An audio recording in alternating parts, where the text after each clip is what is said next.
ഈ വർഷം സൗത്ത് ബെഡ്റൂമിൽ നിന്നും ഒന്ന് മാറിക്കിടക്കുന്നത് നല്ലതായിരിക്കും. 2026 സംബന്ധിച്ചിടത്തോളം ഏറ്റവും മോശം സ്റ്റാർ നിൽക്കുന്നത് സൗത്തിലാണ്. സൗത്തിൽ നിൽക്കുന്ന സ്റ്റാർ എന്ന് പറയുന്നത് 5 ആണ്. ഇത് ടോട്ടൽ ലോസ് ആണ്. 2026 സംബന്ധിച്ചിടത്തോളം ഒരു വീടിന്റെ പ്രോസ്പെരിറ്റി ആയിട്ടുള്ള ദിക്ക് എന്ന് പറയുന്നത് സൗത്ത് ഈസ്റ്റ് ആണ്. അപ്പൊ നിങ്ങളുടെ വീടിന്റെ തെക്ക് കിഴക്ക് നിങ്ങൾക്കൊരു ലിവിംഗ് റൂമാണ്, അല്ലെങ്കിൽ ഒരു ഫാമിലി റൂമിയാണ്. അങ്ങനെയാണെങ്കിൽ അവിടെ ചില സിമ്പലുകൾ ഉപയോഗിക്കുന്നത് നിങ്ങൾക്ക് കൂടുതൽ ഗുണം ചെയ്യും. അവിടെ വെക്കാവുന്ന ഒരു സിമ്പിൾസ് എന്ന് പറയുന്നത് ലക്കി ബാമ്പു വയ്ക്കാം. ലക്കി ബാമ്പു വയ്ക്കുമ്പോൾ നമുക്ക് സാമ്പത്തികമായിട്ട് അഭിവൃദ്ധി അത് കൊണ്ടുതരും. നമുക്ക് അമത്തിസിന്റെ സ്റ്റോൺസ് വയ്ക്കാം, അതുപോലെ വെൽത്ത് സിമ്പിൾസുകൾ ആ സ്ഥലത്ത് വയ്ക്കാം. ഇതൊക്കെ നമുക്ക് സാമ്പത്തിക അഭിവൃദ്ധി നേടിത്തരും. അതുപോലെ തന്നെ വിക്ടറി ഹോഴ്സ് വയ്ക്കാം. ഇതൊക്കെ നമുക്ക് സൗത്ത് ഈസ്റ്റിൽ വെക്കാവുന്ന ടൂളുകളാണ്. ഏറ്റവും മോശം സ്റ്റാർ നിൽക്കുന്നത് 2026 പറ്റിയാണ് നമ്മൾ സംസാരിക്കുന്നത്. ഏറ്റവും മോശം സ്റ്റാർ നിൽക്കുന്നത് എവിടെയാണ്? സൗത്തിലാണ്. സൗത്തിൽ നിൽക്കുന്ന സ്റ്റാർ എന്ന് പറയുന്നത് 5 ആണ്. ഇത് ടോട്ടൽ ലോസ് ആണ്.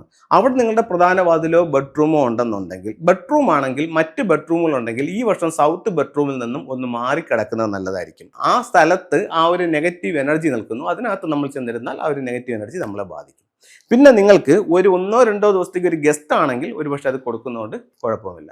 അപ്പോൾ ഈ 5 വന്നതിന് പരിഹാരമായി അവിടെ 6 റോഡ് വിൻചെയിം 5 എലമെന്റ് പഗോഡയും നിങ്ങൾക്ക് ഉപയോഗിക്കാവുന്നതാണ്. അടുത്തൊരു ഡയറക്ഷനിലേക്ക് നമ്മൾ പോവുകയാണ്, വീടിന്റെ നോർത്ത് വെസ്റ്റ് പോകുന്നത്. അപ്പോൾ പല വീടുകൾക്കും നോർത്ത് വെസ്റ്റിലായിരിക്കും പ്രധാന ഡോർ ഇരിക്കുന്നത്. അപ്പോൾ നോർത്ത് വെസ്റ്റിൽ ഈ വർഷം വരുന്ന 2026 വരുന്ന സ്റ്റാർ എന്ന് പറയുന്നത് 2 ആണ്.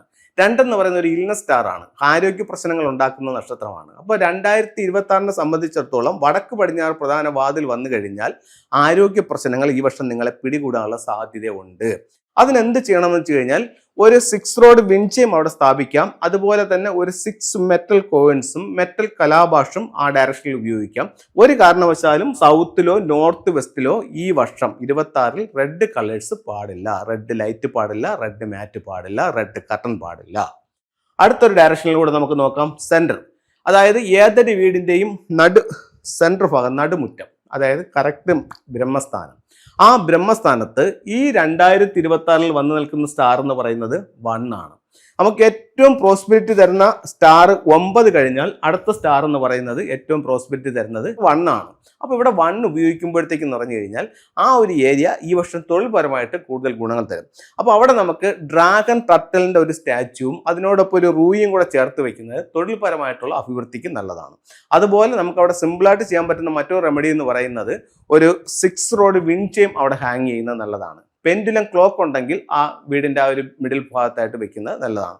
അപ്പോൾ ഇത്തരം ടൂളുകൾ നമുക്ക് തൊഴിൽപരമായിട്ടുള്ള അഭിവൃദ്ധികൾ നേടിത്തരും 2026. ഞാനിപ്പോൾ ഇവിടെ പറഞ്ഞ ടൂളുകളിൽ ഒന്ന് 5 എലമെന്റ് പഗോഡ. അത് ഇതാണ്. 6 റോഡ് വിൻചെയിം എവിടെയാണ് എങ്ങനെയാണ് ചെയ്യേണ്ടതെന്നൊക്കെ പറഞ്ഞിട്ടുണ്ട്. അത് 6 റോഡ് വിൻചെയിം എന്ന് പറയുന്നത് ഇതാണ്. 6 മെറ്റൽ കോയിൻസ് നോർത്ത് വെസ്റ്റിൽ വെക്കാൻ പറഞ്ഞ 6 മെറ്റൽ കോയിൻസ് എന്ന് പറയുന്നത് ഇതാണ്. പ്രോസ്പെരിറ്റി വെക്കാൻ പറ്റുന്ന ഒരു 3 ലെഗ്ഡ് ഫ്രോഗ് ഇതാണ്. ഇതിന്റെ ചുണ്ടിൽ ഒരു ചൈനീസ് കോയിനും കൂടെ നമുക്ക് വെച്ചു കൊടുക്കാം. ഇങ്ങനെ ഈ രീതിയിൽ ഇതിനെ നമുക്ക് പ്ലേസ് ചെയ്യാവുന്നതാണ്. അപ്പോൾ എല്ലാവർക്കും എല്ലാ ഐശ്വര്യങ്ങളുള്ള ഒരു വർഷമായി 2026 ഭവിക്കട്ടെ എന്ന് പ്രാർത്ഥിച്ചുകൊണ്ട് നിർത്തുന്നു. നന്ദി, നമസ്തേ.